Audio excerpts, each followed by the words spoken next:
Bienvenue sur Les Apprentis Lecteurs, le Trône de Fer, le podcast lecture et lecture du Trône de Fer, ou A Song of Ice and Fire, sans spoiler. Aujourd'hui, on se retrouve pour le chapitre 26, soit le 4e chapitre de John, toujours accompagné de Guillaume. Encore là. Et c'est parti. Donc vas-y Guillaume, petit résumé de ce chapitre. Ok, dans ce chapitre, on retrouve John et la garde de nuit qui accueille une nouvelle recrue, Samuel Tarly. Sam n'a rien à guerrier. Il descend d'une noble famille vassale des Tyrell, la famille Tarly, et son père refusant de voir Sam, une mauviette comme lui, devenir le chef de famille, il le forcera à aller au mur. Et malgré tout cela, John, en fait, il va se prendre d'affection pour lui, et il va le défendre pendant les durs entraînements de Ser Alistair. Il ira même jusqu'à menacer les autres recrues, pour s'assurer qu'il ne fasse aucun mal à Samuel pendant les entraînements. Ok. C'est vrai que ce chapitre il est assez long. Là, en vérité, il se passe peu de choses. Tu sens que là, Martinetto, il s'est beaucoup plus étalé sur son écriture, c'est-à-dire l'action, même le quotidien, un peu le quotidien à la garde. C'est ça. Que ce soit les pensées de John, les pensées de Sam, ou comme tu dis, le quotidien à la garde, ouais. Donc c'est intéressant parce que moi j'aime bien ce chapitre et tout, où on se pose, où on n'est pas bombardé d'informations comme le précédent chapitre sur Eddard, par exemple, où on avait la généalogie des Targaryens. C'est pour le coup bombardé, c'était le bon terme. Genre Paisel, il a débité là. Donc là c'est, je sais pas, j'aime bien et tout découvrir les pensées des personnages, surtout qu'on est dans un système de POV, donc forcément on doit s'attacher aux personnages qu'on suit quoi. Donc le chapitre débute dans la cour d'entraînement de la garde de nuit. Une nouvelle recrue arrive. John est en train de monter à Dareon, un autre apprenti de la garde des mouvements de combat. Et alors, je sais pas si on dit Dareon ou Dareon. Moi, je suis toujours dit Dareon dans ma tête, mais ça se trouve c'est Dareon. Non. Et Dareon s'arrête alors et intime à John de se retourner pour découvrir la nouvelle recrue.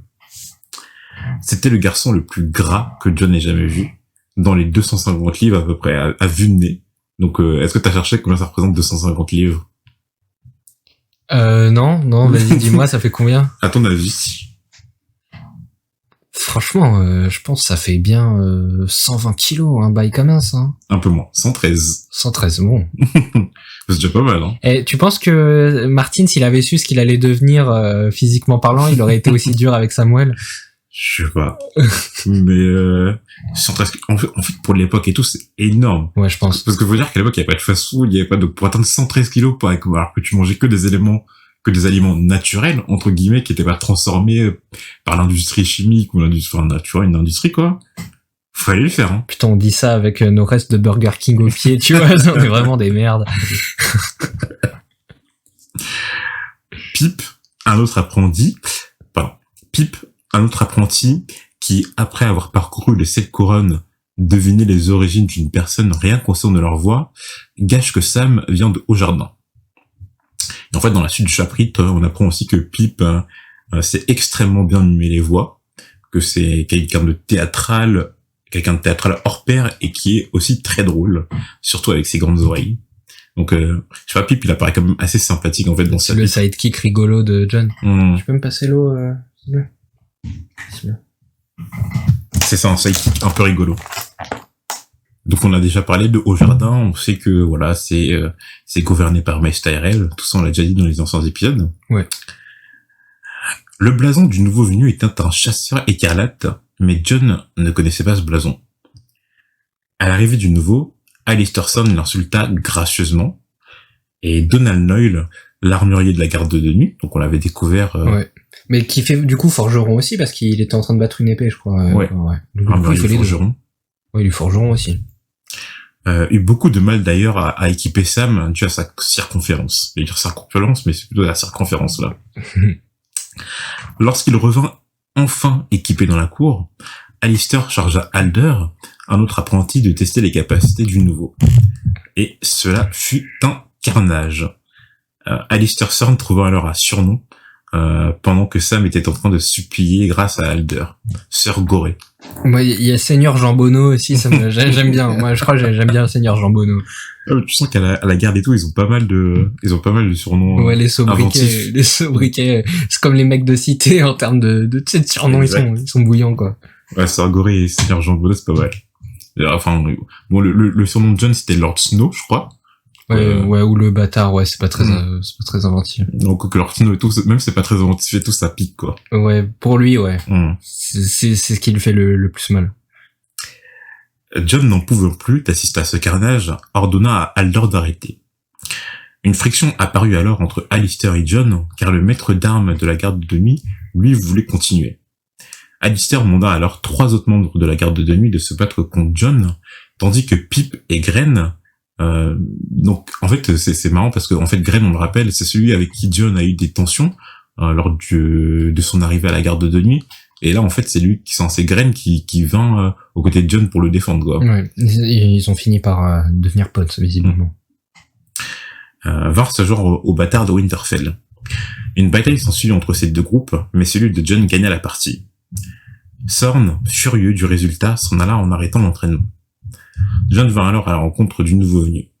Il se prétend comme étant Samuel Tarly de Corcolline. Donc en fait c'est les Tarly qu'on apprend dans les appendices mais aussi dans le chapitre, que ce sont des bannerets des Tyrell, donc de Haut-Jardin, et Randil Tarly est le sire de Corcolline, et Samuel est son fils. Ouais, j'ai pas trop regardé, j'avoue j'ai pas regardé sur la map. Je me suis dit ça doit être dans le sud, dans le Bief, quoi. Bon, t'as bien raison parce qu'en fait Corcolline ça apparaît pas sur la carte. Ouais, bah. Mais en tout cas on sait que c'est au niveau du pif, oui, au niveau de Haut-Jardin, quoi. Ouais.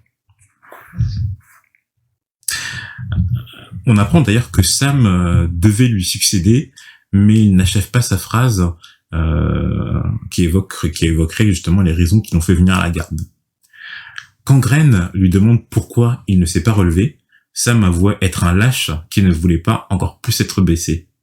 Cet aveu médusa les camarades, mais dans la suite du chapitre, John pense que avouer qu'on était un lâche était en soi une forme de courage.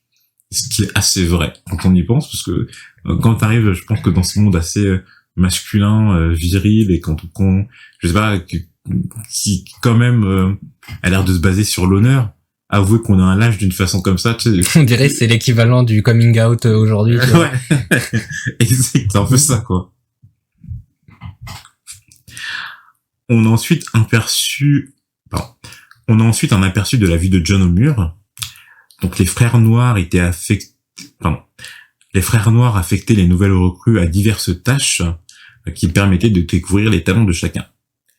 John était doué à la chasse avec Fantôme, son loup, donc on l'envoyait souvent récupérer du gibier pour le Lord Commandant. Donc vas-y Guillaume, rappelle son nom.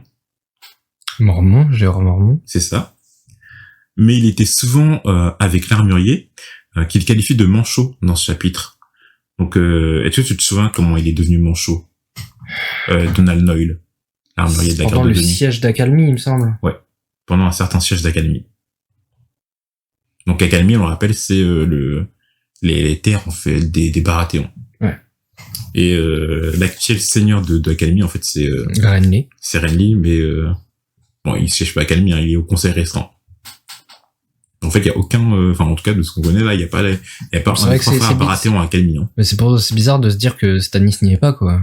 Enfin. Ouais, mais Stannis c'est le seigneur de Père Dragon. De Père Dragon, oui, mais pourquoi je crois qu'on a déjà soulevé un peu la question, pourquoi Stannis, qui est plus âgé que Renly, n'a pas eu Accalmie. Après, on sait pas si Père Dragon c'est ultra prestigieux. En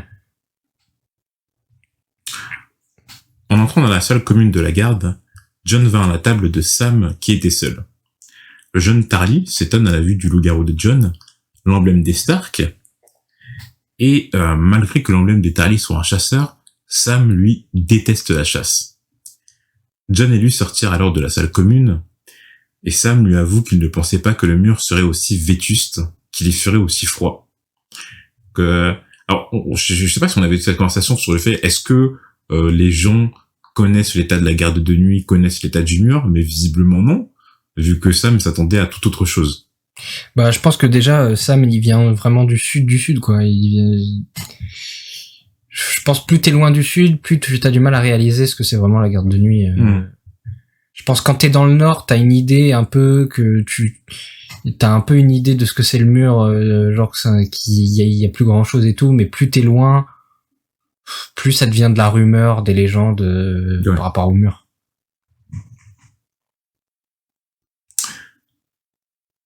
En voyant qu'il s'épuisait à chaque pas et que la hauteur du mur l'effrayait, John demande à Sam quelle est la raison qui l'a poussé à s'engager dans la garde de nuit. Sam, entendant cette question, éclate en sanglots. Pour le réconforter, John lui parle de ses frères et sœurs, des loups, de Winterfell, mais en pensant à Benjen, il s'inquiète fortement.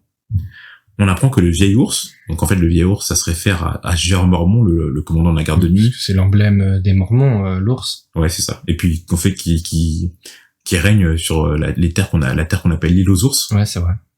Donc ce Lord commandant avait envoyé des hommes dont alors Jeremy Riker, on l'avait découvert dans le précédent chapitre de John.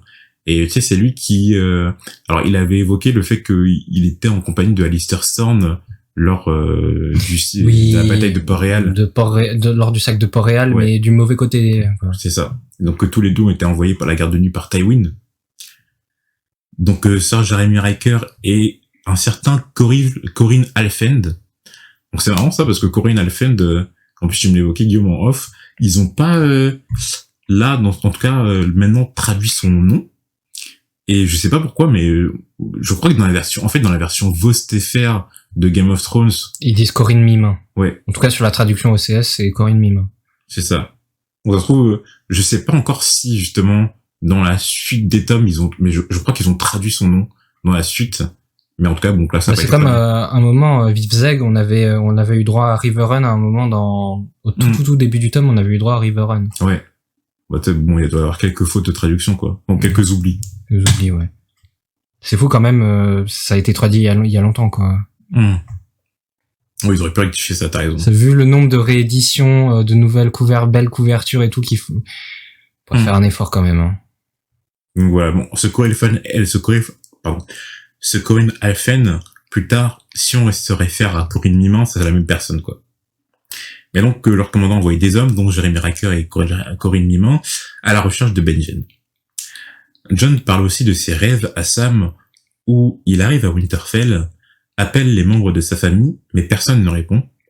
Personne n'est même présent à Winterfell. John, dans ses rêves, descend dans les cryptes, mais a peur, on ne sait pas de quoi, et se réveille toujours à ce moment-là. Donc, est-ce que pour toi ça a l'air d'être un rêve prophétique ou quelque chose comme ça? En général, dans toute œuvre de fiction, tout rêve d'un personnage est voué plus ou moins à s'accomplir à un moment sous une forme ou une autre. Donc, s'il a peur de quelque chose, de quoi il aurait peur du coup? C'est un mauvais présage. Il descend dans la crypte, mais il a pas peur des statues ou je sais pas des effigies des anciens lords de Winterfell. Il a peur d'autre chose, mais on ne sait pas de quoi. Ouais. Mais du coup, bon, on sait pas trop de quoi puisque nous on est déjà allé dans la crypte en présence de Ned et de Robert et il y avait que ces statues quoi. Donc des vieux rois de l'hiver et des derniers Stark quoi. Donc on sait pas trop de quoi John aurait peur en tout cas dans cette crypte. De voir éventuellement des gens de sa famille qui en ont rien à foutre à la crypte pour l'instant quoi. Peut-être. Mais souvent dans les œuvres de fiction comme ça, souvent quand il y a des cauchemars comme ça, c'est souvent mauvais présage. Hein. Après avoir écouté ces récits, Sam se décide alors à raconter à John son histoire. Donc vas-y Guillaume, je te laisse nous dire pourquoi Samuel Tarly est arrivé à la garde de nuit. Donc Samuel, c'est comme on l'a dit, Samuel descend d'une famille noble, vassale de la famille Tyrell l'une des grandes familles de Westeros. Et Samuel est l'aîné de Randyll Tarly. Et donc en tant qu'aîné, il est voué à hériter de toutes les responsabilités de la famille Tarly et notamment d'une épée en acier valérien qui s'appelle Corvenin. Sauf que Samuel n'a rien d'un guerrier. Enfin, on l'a déjà vu. Il est lâche, il est gros, et on apprend qu'il aime ce qu'il aime, c'est la danse, chanter, lire des livres. Et ça me fait marrer, ça, parce que alors, je suis désolé, même si c'est un cliché et tout, comme t'as dit tout à l'heure que tout, ça ressemble à un coming out, et tu dis, oui, lui, ce qu'il aime et tout, c'est le chant, la danse, lire des livres. Voilà. Je m'excuse, c'était de très mauvais goût, mais c'est juste que ça va faire rire sur le coup. Peut-être que je couperai ça au montage, hein.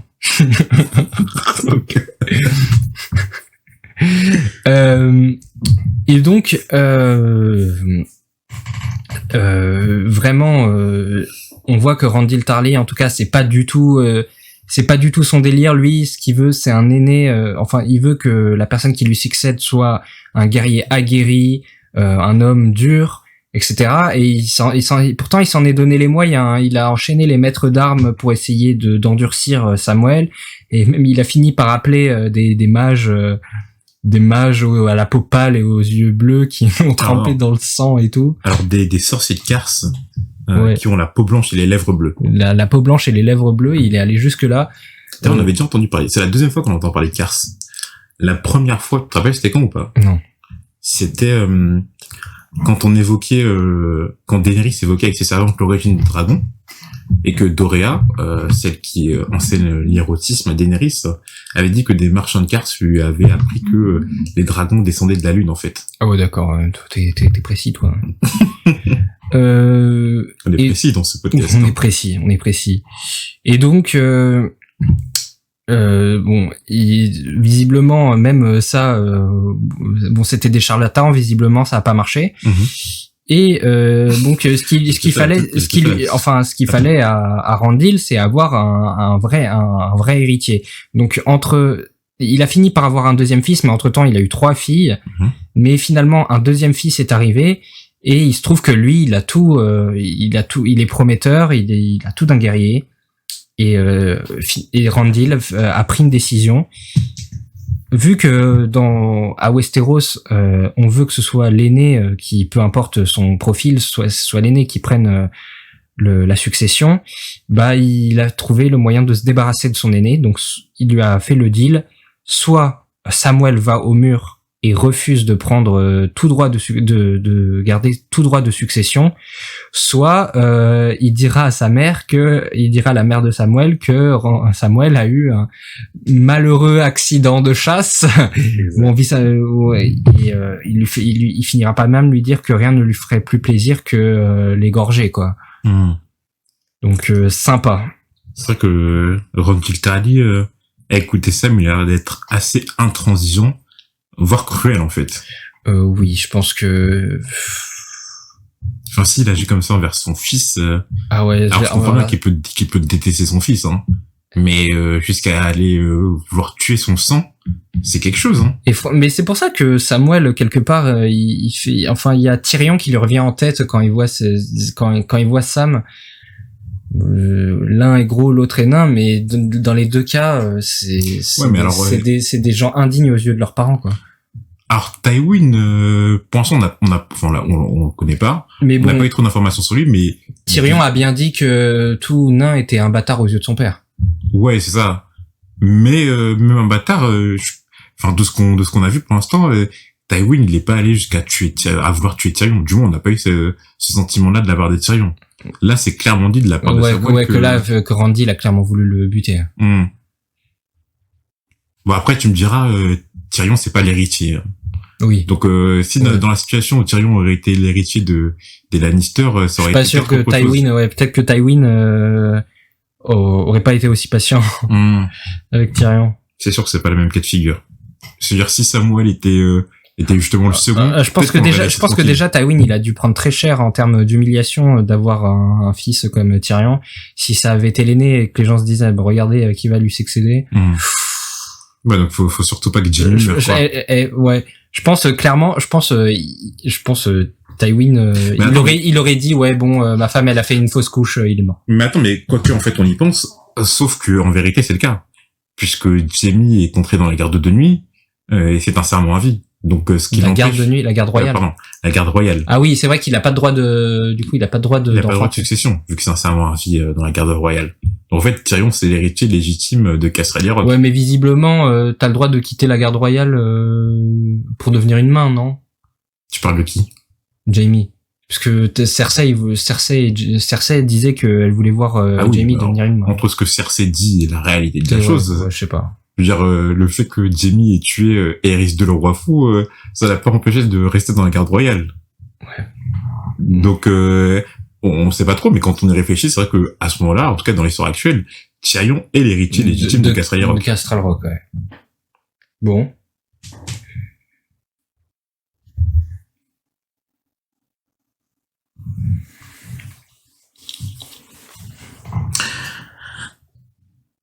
Après ce récit, les deux jeunes gens demeurèrent là, côte à côte, à écouter un moment le vent. Et en fait, cette scène, elle m'a fait rire parce que récemment, j'ai relu, tu vas voir, aucun rapport pour l'instant, mais j'ai relu Harry Potter 1. Et en fait, ça m'a fait penser, même beaucoup penser à la scène où Harry rencontre Ron. Et je sais pas si tu te rappelles la scène, en fait, ils se rencontrent tous les deux à l'intérieur du Polar Express sur le voyage. Oui, ça, je me souviens très bien. Et tu sais, ils se racontent un peu leur malheur à tous les deux. Typiquement que Ron, il est pauvre, que c'est le dernier de sa famille, etc. Et que Harry, lui, il a été élevé dans le placard sous l'escalier, etc. Et tu sais, ils se racontent leur histoire vraiment, tu sais, leur histoire triste, leur histoire, ils sont malheureux. En tout cas, ils ont été malheureux. C'est pas les mieux dotés, etc. Ils se retrouvent là, voilà. Et en fait, il y a exactement la même phrase, à peu près, disant que après, en fait, à ce récit, les deux, ils demeurèrent là. Enfin, en fait, c'était dans le Polar Express, regarder par la fenêtre le paysage sans parler, quoi. Et tu sais, c'est vraiment des scènes et tout, tu te dis, putain, c'est vraiment des personnages qui se rapprochent. Tu sais, il y a pas besoin de mots pour exprimer plus, parce que, ils ont déjà tout dit, et qu'ils se comprennent, en fait. Même sans parler, ils se comprennent. Après avoir rompu le silence, on apprend par John l'histoire de Darion, l'autre membre de la garde, un autre des membres de la garde de nuit. Ah oui. Tu t'en souviens, Guillaume?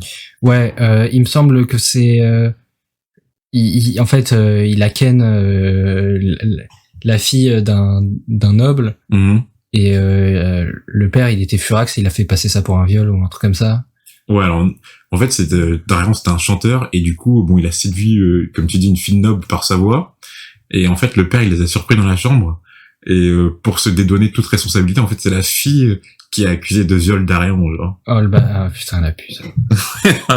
Ça, c'est hardcore. Et ils sont vraiment sans pitié. Le problème, c'est que de toute façon, dans ce cas-là et tout, que tu dises la vérité ou pas, on s'en fout, quoi. Je veux dire, c'est la parole de la noble contre la tienne et pour rien. Ouais. Putain, c'est vraiment horrible. Ça, c'est vraiment pas de chance, hein. Là, vraiment, lui, tu sens que dans la garde de nuit, il y a vraiment des membres qui s'y retrouvent, alors qu'ils ont pas eu trop le choix, en fait. Oui, clairement, mais même Sarah Lister Thorne, Jeremy Riker, bon. C'est ça. Tu comprends, enfin, tu peux comprendre qu'il y a franchement des frustrations à être là-bas pour toute sa vie. C'est vraiment un sort cruel, quoi. Ouais, c'est terrible, c'est terrible. Sam part se coucher en pensant à l'entraînement de demain en présence d'Alistair Thorne, et John partit rejoindre ses autres camarades. Il s'énerve en les écoutant mal parler de Sam, parce que c'est là, à ce moment-là qu'on découvre l'autre surnom, Sergent Bono ou quelque chose comme ça. Non, il y avait avant. Il y avait avant? Bien avant, au début du chapitre. Il annonce alors un plan concernant Sam aux autres membres de la garde de nuit qu'on découvre le lendemain. Et tous agréèrent à ce plan, sauf un dénommé Rast. Ouais, alors, c'est Rast, mais on le surnomme aussi Ra dans le chapitre, ça sort des deux. On peut l'appeler par les deux. John, Pip et Gren lui mirent une vraie pression pendant la nuit pour qu'il agrée à ce plan. C'est-à-dire que ils sont là tous les trois et en plus John il amène Fantôme. Ouais. Donc c'est sûr que tu te réveilles. Je pense que c'est Fantôme. Je pense que le pire c'est Fantôme. Hein. Quand tu te réveilles en pleine nuit et tout avec cette vision, c'est sûr que bon, là tu réfléchis à deux fois avant de. Je pense aux grands yeux rouges de Fantôme. Donc vas-y Guillaume, raconte-nous quel est le plan de John. Ah, le plan pour faire survivre Samuel au mur. Bah en gros c'est à l'entraînement, c'est que faire en sorte que tous les opposants de toutes les personnes qui vont s'entraîner en face de Sam soient simulent quoi. Simulent des blessures, enfin simulent des faux coups, fassent en sorte de se rendre face à Samuel. C'est ça. Donc suite à cela, Sam commence à s'intégrer dans la bande et surtout considère à présent John comme un ami. Non, pas comme un ami, plutôt comme un frère. Et John aussi semblait aussi s'être bien intégré au mur. On l'a déjà vu, c'est-à-dire que tous ceux qui lui ont cherché des noises, qui lui ont dit, lors de ses premiers jours maintenant ont l'air d'être ses amis. Et bien que les Stark lui manquaient, il avait vraiment à présent une vraie famille à qui il était intégré. Donc c'est vrai que c'est rare, hein, parce que Jon et tout, il le dit, Catelyn, elle a bien veillé à ce que Jon n'intègre jamais pleinement la famille des Stark. Donc même si, ok, il s'entendait bien avec Arya, sûrement avec Bran, avec Robb, il se sentait jamais pleinement partie de cette famille, quoi. Alors que là, si, même si, ok, il est au mur, il a la garde de nuit, c'est pas les plus fringants, mais au moins il a pied d'égalité avec tous ses frères, quoi. Ouais, je pense qu'en fait il a le sentiment de on est tous dans la même merde, quoi. Alors que il a toujours dû sentir quelque part une différence avec les autres Stark. Et en fait ça c'est ce que lui avait dit son oncle Benjen, donc il a bien disparu. Mais et justement je t'avais posé la question off, mais je te la repose maintenant. Alors, je t'avais posé la question off pas tellement, mais je t'avais prévenu que je t'avais posé la question et du coup, pour toi, quelle serait la raison de la venue de Benjen à la garde de nuit? Déjà, on peut séparer déjà les hypothèses en deux options. Soit Benjen a commis un crime. Il aurait commis un crime, on sait pas du tout lequel, mais il se serait bien fait à la garde, hein, parce qu'il a l'air maintenant d'apprécier quand même être à la garde. Soit il a voulu d'y aller de lui-même. Et là la question se pose, pourquoi il aurait voulu y aller de lui-même? Donc soit parce que chez les Stark il y a toujours eu quelque chose, il y a un aspect prestigieux auprès pour la garde, pour eux ça a toujours été quelque chose de prestigieux. Il avait une bonne vision de la garde, il a voulu faire ses armes là-bas. Et moi ce qui me venait en tête, c'est, je me suis dit, et pourquoi pas en fait il s'est passé pendant toute cette partie de la rébellion de Robert, etc. Il s'est passé beaucoup de choses auprès des Stark, notamment la mort de Brandon, la mort de Rickard. Et je me suis dit, pourquoi pas, en fait, Lyanna aussi. De Lyanna. Donc je pense que je me suis dit, pourquoi pas Benjen, je vois bien Benjen genre péter un plomb et se dire, vache, j'en ai marre de tout ce shit, je me barre au mur, tu vois. Enfin, je me dis, mais après, bon, c'est quand même cher payé, hein, mais bon, ça, c'est juste un petit truc qui me venait en tête et je me suis dit, ça pourrait être enfin, je le comprendrais sur le moment de se dire, j'en peux plus de tout ça, quoi. Et se barrer loin. Et il a choisi d'aller se barrer loin au mur.